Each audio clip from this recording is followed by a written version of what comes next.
Alors, pour poursuivre toujours un petit peu dans le choix de piste pour vous tous, quelle technique et type de ferrage on dispose? La première chose, cette image, elle revient, comme je vous l'ai dit, elle revient un peu tout le temps parce que c'est vraiment l'équilibre de base, en tout cas c'est ma référence de base. En définitive, le fer qu'on choisit, il n'a pas une grande importance, entre guillemets. Le but, c'est de pouvoir atteindre ces points. Et puis après, avec tous les fers qui existent sur le marché, ou même ceux qu'on peut faire, c'est vraiment celui qui va amener tel et tel point positif par rapport aux lignes directives qu'on n'a pas. Si on parle concrètement de boîte cornée, alors ça sera encore, les filles vont développer ça un peu plus après, mais je vais quand même en parler un petit peu ma vision du pied, parce qu'en définitive, le maréchal ferrant, son métier primaire, c'est quand même par heure. C'est une préparation du pied, certes pas forcément pour le laisser pieds nus, pour après lui apposer un fer ou un artifice, mais c'est quand même à la base du parage. J'ai appris hier soir qu'il y avait plusieurs courants de parage. Celui-là, il en fait partie. À quelque part, c'est une méthode d'approche pour arriver à ce que le cheval soit confortable, parce qu'en définitive, on veut tous la même chose. Et il y a un point qui est assez similaire avec toutes les méthodes, c'est quand même l'importance des talons. J'en ai parlé ce matin, les talons, c'est vraiment quelque chose qui est récurrent dans les discussions de propriétaires. Mon cheval, il n'a pas de talons, mon cheval. Mais en définitive, ce qui importe, je l'ai déjà souligné ce matin, c'est où se trouvent ces talons. Et puis, on a vraiment une référence qui est assez universelle, je crois. C'est vraiment d'avoir des talons qui sont vraiment en correspondance avec la partie la plus large de la fourchette. Et ça, si vous avez ça, avec des talons sur cette base-là, des talons sains, donc pas fuyants, pas enroulés, pas cassés, et puis que le reste du pied, vous l'avez aussi compris, vous êtes déjà dans un équilibre antéro-postérieur par rapport à l'articulation. Ça, c'est déjà un bon point de référence. Et si vous observez les chevaux pieds nus, qui sont correctement managés et qui ont des pieds sains, ça joue toujours ça. Ils ont toujours l'arrière du pied qui correspond avec ce point le plus large de la fourchette. Il ne faut pas se faire avoir sur les pieds ferrés avec une fourchette atrophiée où la visibilité de cette partie la plus large, elle est un peu aléatoire. Mais voilà, si un cheval sur 10, c'est un peu difficile à trouver, pour les 9 autres, c'est plus simple. Donc c'est en sachant regarder tous les chevaux qu'on va trouver la solution pour le 10e qui est un peu hors cote, quoi. Parce qu'encore une fois, il n'y a pas une règle ultime. C'est vraiment, vous avez trouvé un truc, une référence, vous dites c'est bon, j'ai trouvé le truc, et puis pour le cheval du lendemain, ça ne correspond pas. Du coup, sans faire, comme je vous l'ai dit, moi je suis assez à tout tester, donc le cheval de ma fille, le poney de ma fille, il est un peu à toutes les sauces parce que j'essaye un peu de voir qu'est-ce qu'il aime, qu'est-ce qu'il n'aime pas. Il a plusieurs défauts d'aplomb, il a pas mal de choses qui rentrent en compte, mais elle vit très bien d'être pieds nus. Et puis elle fait toujours l'hiver pieds nus. Alors voilà, les pieds ne sont pas forcément jolis comme ça au premier coup d'œil, mais on se rend compte qu'après 6 semaines, ces fameux talons, ils sont exactement là où on veut qu'ils soient.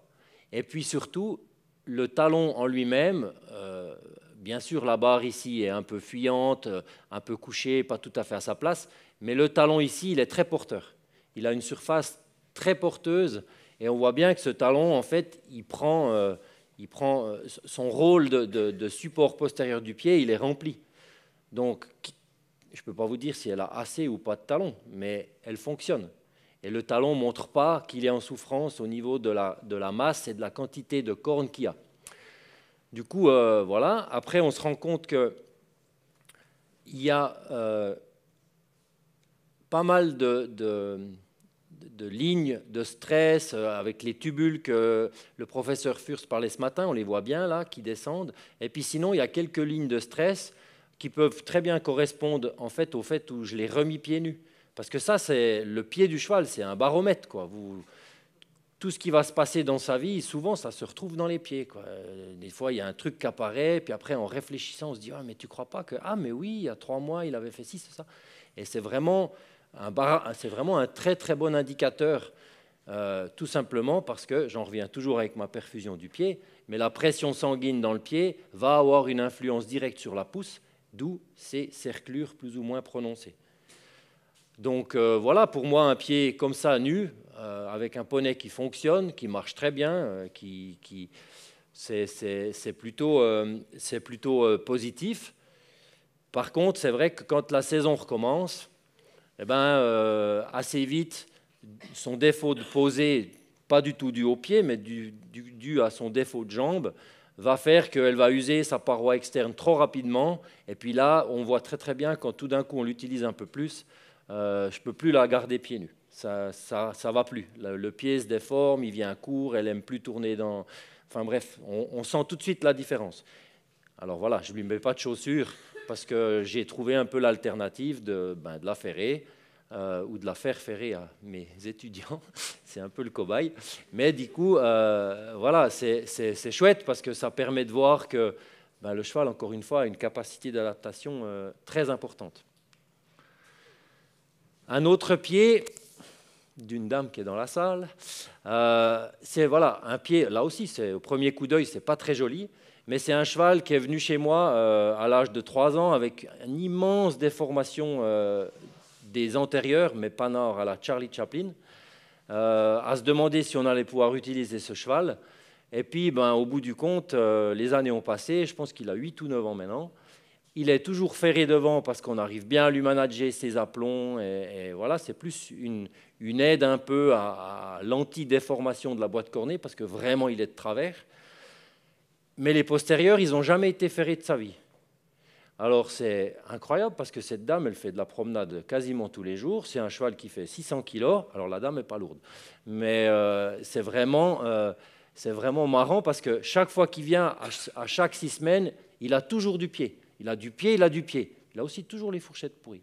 C'est incroyable parce que souvent, on dit que les chevaux pieds nus, ils ont moins de problèmes de bactéries de fourchette, tout ça. Eh bien, voilà une exception qui sort un peu de la règle. Le pied est très sain, tout va bien, mais il a les fourchettes pourries.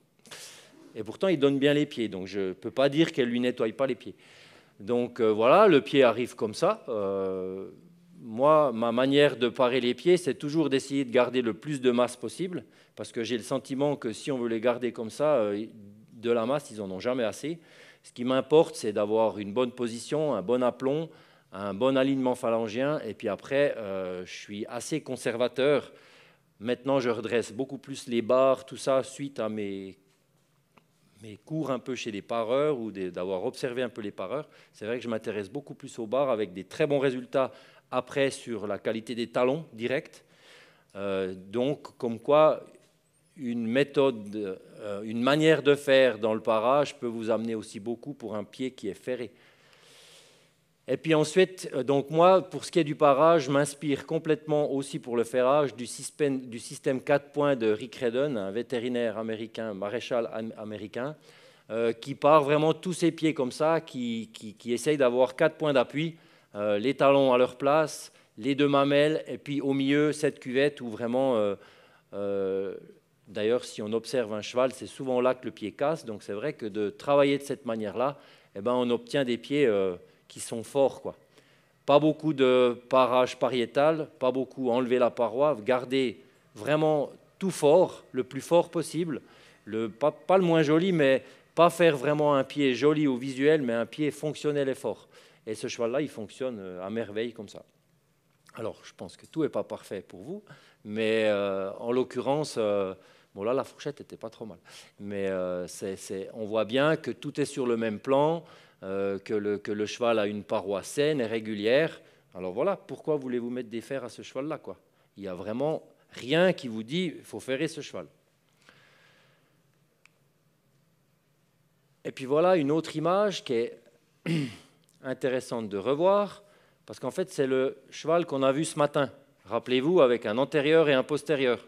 Alors voilà son postérieur.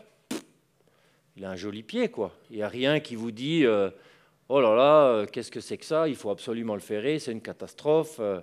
Pas du tout. Tout est assez sain. Alors, ce n'est pas moi qui le pars, hein, il arrive comme ça. Mais OK, on peut peut-être discuter un tout petit peu de la position des talons. Oui, bon, peut-être. La fourchette est belle, saine, volumineuse. Il n'y a rien qui vous alerte comme ça au premier regard. On peut même, j'en ai pas parlé ce matin, mais bien toujours prendre la corrélation entre le pâturon et la boîte cornée. Pour moi, c'est quelque chose d'important pour la biomécanique, d'essayer d'avoir vraiment ce rapport 1-1, plus ou moins. C'est un peu ce qu'on perd des fois dans les chevaux pieds nus. On a vite des pieds un peu courts. Mais le fait d'être pieds nus et la mobilité du pied compense sûrement un peu ce manque. Mais pour les chevaux ferrés, c'est quelque chose d'important. Pour ne pas après avoir un déséquilibre entre toute la partie suspenseur, extenseur, le suspenseur du boulet. Enfin bref, c'est un peu des thèmes où ce rapport de longueur, en tout cas à moi, est relativement important. J'essaye jamais de faire des pieds trop courts. Je me dis que la pince, si elle est là pour quelque chose. Ça ne veut pas dire qu'il faut que l'arrière du pied soit négligé, mais c'est ça le challenge, hein, c'est d'avoir une pince suffisante pour la protraction, la propulsion et tout ça, mais aussi avoir une partie arrière saine. C'est clair que si on veut soulager l'arrière du pied, il suffit de couper la pince, on diminue les leviers, mais ça ne marche pas vraiment comme ça dans la biomécanique. Donc ce pied-là, à l'intérieur, il est comme ça. Vous vous souvenez? On voit bien le marqueur de la patte de barium où effectivement on a un problème de substance. Alors, voilà, je ne peux pas vraiment l'expliquer, c'est de nouveau les chevaux, c'est les chevaux. Pourquoi ce cheval il a comme ça, c'est peut-être lié à l'utilisation, je n'ai jamais vu où la fille monte, mais quoi qu'il en soit, il ne faut pas forcément se fier au premier regard, quoi. Et des fois, ça peut être un petit peu plus sournois. Et depuis que ce cheval est ferré au postérieur, il va très bien. Donc, vous allez me dire, ouais, mais le fer ne protège pas la sole. Non, mais il donne quand même une certaine protection globale de la boîte cornée et qui a fait que le cheval a démarré plus sainement. Donc, vu qu'on est quand même dans les techniques de ferrage, pas que je m'éloigne trop, il y a après tous les traumas de boîte cornée. On en a vu une série ce matin. Alors, il faut aussi bien dissocier les choses. Vous avez les problèmes que j'appelle de négligence. C'est clair qu'au bout d'un moment, votre cheval pieds nus, il est pieds nus, mais il faut quand même s'en occuper, quoi. C'est pas parce que... Donc après, vous avez un truc comme ça, vous dites, oh là là, mamma mia. Ce n'est pas tout à fait la même situation que là-bas. Là-bas, on voit bien qu'il y a eu un petit souci au niveau du bourrelet coronaire. Donc effectivement, comme le professeur ce matin a dit, ça peut arriver qu'on a une pousse à gauche et à droite de la blessure saine, mais que le liant ne se fait plus. Donc après, toutes ces situations-là, elles ne sont pas envisageables de la même manière. Le pied de gauche, vous allez le manager par du parage. Si le cheval supporte et tout, je pense que c'est jouable. Par contre, l'autre pied, vous avez peut-être besoin, une période donnée, de stabiliser la boîte cornée. Parce qu'au bout d'un moment, il y a tout qui bouge. Et maintenant, on a tellement de techniques pour donner un peu de stabilité et donner la chance à la situation proximale de s'améliorer qu'il faut le faire. Donc voilà, et on a aussi parlé ce matin des SEM. C'est vrai que je fais beaucoup de SEM, j'aime beaucoup les SEM. Ce qu'on a vu avant, c'est pas du tout des SEM... c'est des SEM parce que voilà, justement, il y a eu un peu de négligence, il y a eu un peu de ci.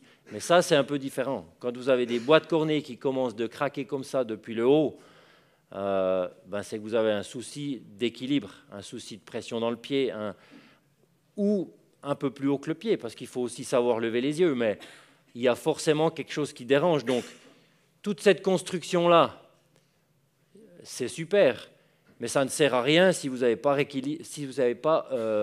résolu la situation, la cause du problème. Ça veut dire l'équilibrage. On en revient à la petite photo avec les lignes. Si vous n'arrivez pas à mettre le pied en balance pour décharger cette zone, votre collage, il va faire 2 jours, puis il va faire... parce qu'il y a la pression dessus, et puis ça montre que le pied n'est pas du tout assez stable. Ce n'est pas votre colle qui va faire tenir 1 tonne sur un membre comme ça, où tout d'un coup, il y a trop de pression. Mais c'est vrai qu'une fois qu'on a trouvé un peu ça, ça donne beaucoup de d'aide pour un petit peu stabiliser la situation. C'est un peu comme un pansement, quoi. Mais depuis assez longtemps, j'ai bien compris que les pieds nus, ils avaient moins de problèmes comme ça. Et puis, j'ai maintenant plusieurs chevaux, même dans le sport, qui sont gérés pieds nus et qui n'ont plus jamais de problème de sème. Parce que, justement, on récupère... C'est assez paradoxal et contradictoire, parce que là, on cherche plutôt à stabiliser, à limiter le mouvement, mais certaines sèmes, dues justement à ces déformations des glomes ou à une position interne qui n'est pas très bonne, les cartilages rentrent en ligne de compte, eh ben, on a ces sèmes qui craquent et le fait d'avoir une liberté de mouvement de la boîte cornée, pouf, ça s'arrête. Donc souvent, on n'a même pas besoin de décoller, quoi. Alors voilà, c'est plusieurs approches différentes. Encore une fois, les sèmes, c'est vraiment quelque chose. Il faut analyser le cheval dans sa globalité, le regarder marcher, hein, s'il vous plaît. C'est le plus important. Vous ne pouvez pas ou parer ou faire un cheval sans le regarder marcher. C'est la règle numéro 1. Donc ça vous donne après des pistes pour comprendre. Et puis ce fameux cheval que je vous explique, qui est pieds nus, qui fait du 3 étoiles, donc c'est quand même quelque chose de bien.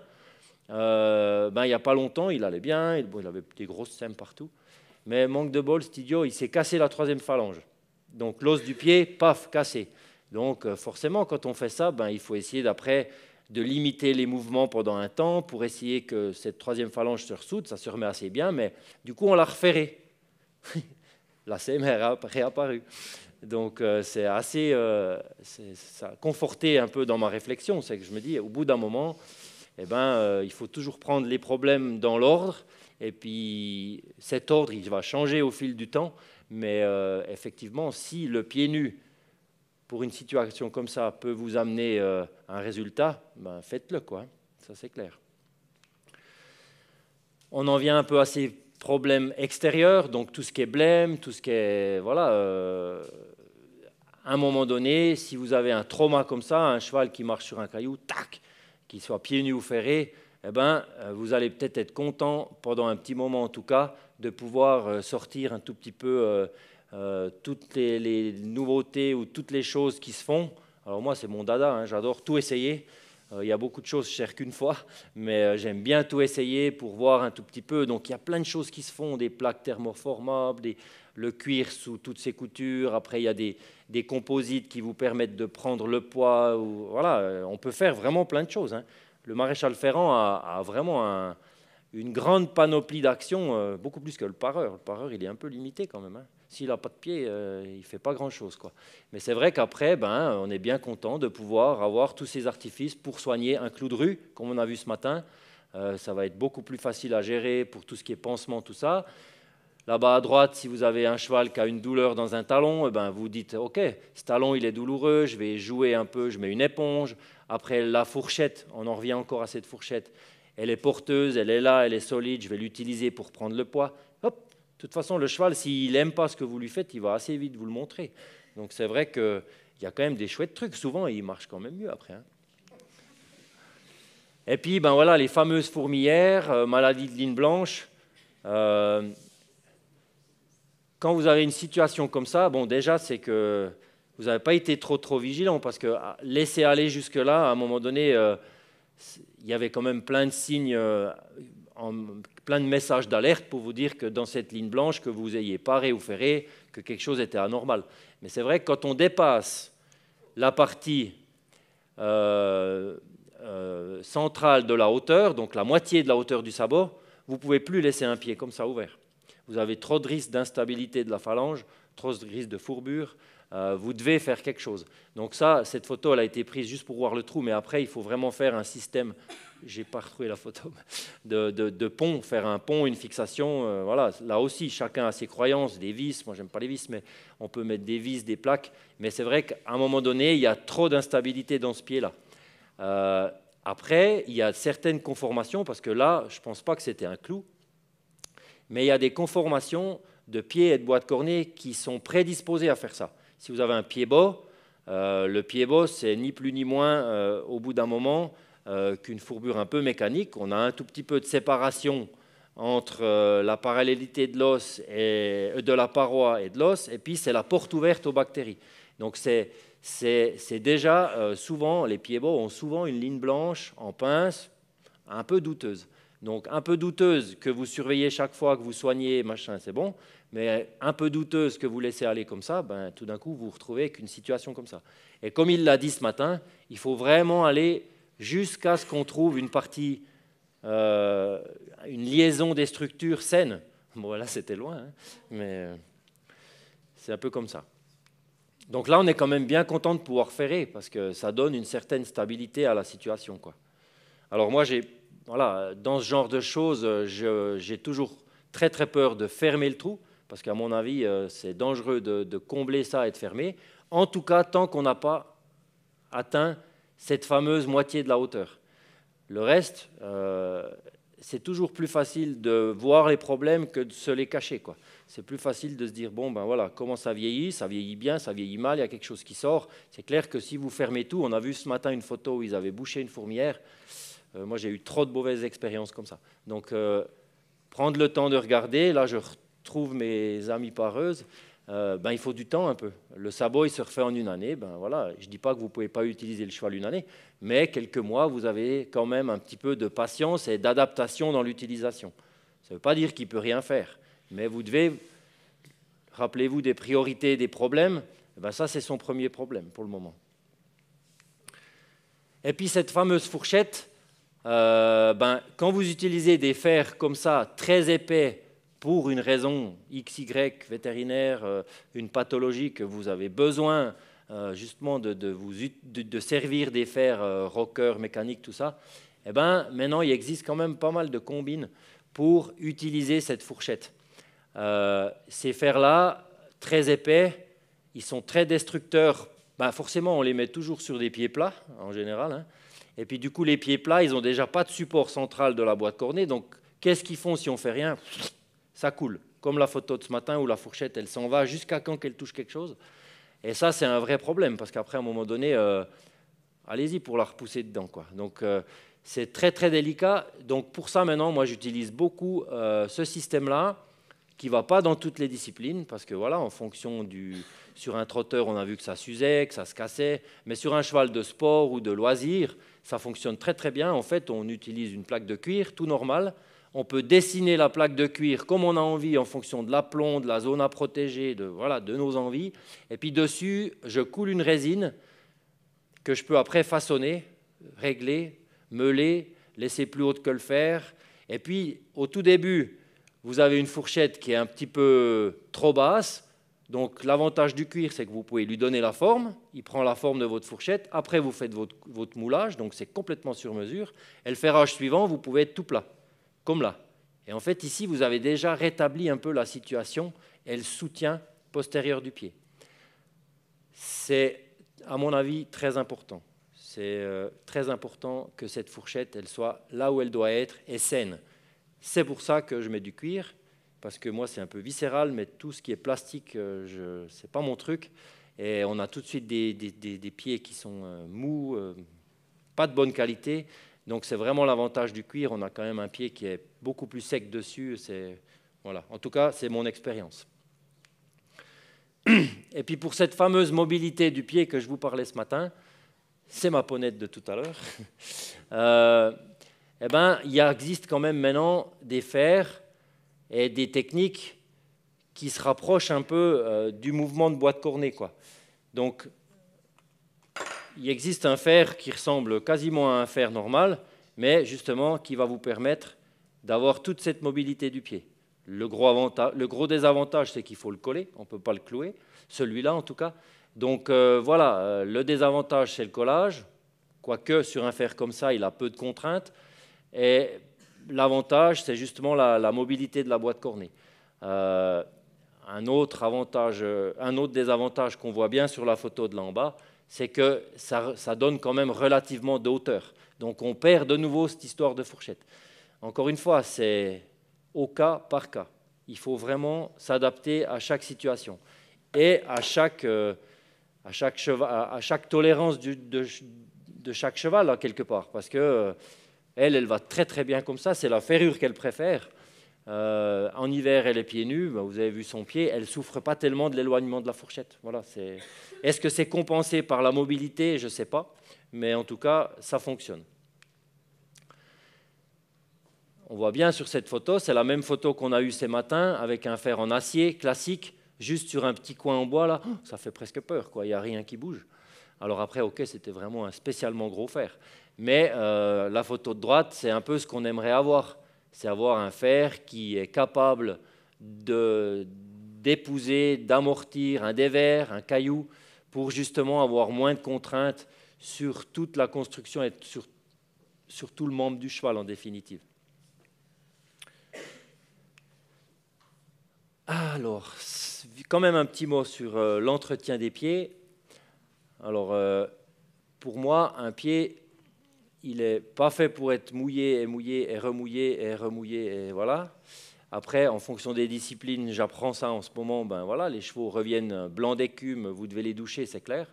Mais c'est vrai que j'ai vraiment l'impression, la première chose que je dis à mes clients, est-ce que vous graissez? Souvent, ils me disent oui, oui, oui, oui, parce qu'ils sont contents. Mais je leur dis, vous pouvez donner le pot de graisse à votre voisine, celle que vous n'aimez pas dans l'écurie. Parce que c'est vraiment, pour moi, quelque chose de mauvais, quoi. Si vous avez un super cheval qui a une super corne, vous dépensez de l'argent, ce n'est pas grave. Mais si vous avez un cheval qui a des mauvais pieds, vraiment un peu trop mou, un peu cassant, c'est le pire que vous pouvez faire. Il va absorber ça comme une éponge et puis vous vous retrouvez avec un pied qui n'a plus de support, plus rien. Nous, on le sait, on le sent quand on doit parer. C'est un pied dur, fort, je ne dis pas qu'il doit être comme du caillou, hein. Je ne dirais peut-être pas la même chose dans une écurie en Espagne. Mais ici en Suisse, je ne connais pas de chevaux qui ont des pieds trop durs, quoi. Oui, peut-être qu'il faut aiguiser le rond-pied puis devoir parer un peu, voilà, il faut taper un peu, mais c'est vrai que l'entretien des pieds, moi j'essaye de dire aux gens de faire le moins possible, de bien curer les pieds, de vérifier que tout est sain, que ça soit sec, et puis que sur la période de ferrage, ils peuvent éviter 10 douches, parce qu'ils sont allés faire le tour du maïs, comme ce matin, et puis qu'ils reviennent avec le cheval, mais que le cheval n'a pas du tout besoin d'être mouillé. Eh ben, c'est déjà une douche de moins, quoi. Parce que l'eau, c'est quand même les conducteurs de bactéries, surtout pour nous, les chevaux ferrés, où on a les clous qui dépassent, avec les anciens trous, parce que c'était cloué très haut. Donc, des fois, on a 3 ou 4 hauteurs de clous en fonction d'eux. Eh ben, c'est la porte ouverte aux bactéries. Et dès qu'il fait un peu meilleur, comme ces jours, il y a tout qui est réuni pour que ça n'aille pas. Donc, c'est vrai que j'essaye de dire aux gens, faites le moins possible, brossez vos pieds. Vous pouvez, si vous ne pouvez pas dormir parce que vous n'avez pas graissé les pieds de votre cheval, vous allez à la COP, rayon femme, body lotion de Nivea, vous mettez de la Nivea sur les couronnes, ça hydrate, c'est pH neutre, ça vous pouvez en mettre 5 fois dans la journée, ça ne va rien faire. Si, ça va hydrater le bord coronaire, mais la graisse, désolé pour les vendeurs de graisse, c'est vraiment quelque chose que moi j'interdis. donc voilà, sauf pour aller au concours le dimanche, quoi, hein, c'est clair, il faut que ça soit un peu joli. Mais entre une fois par semaine et 3 fois par jour, eh ben, il y a un peu une différence.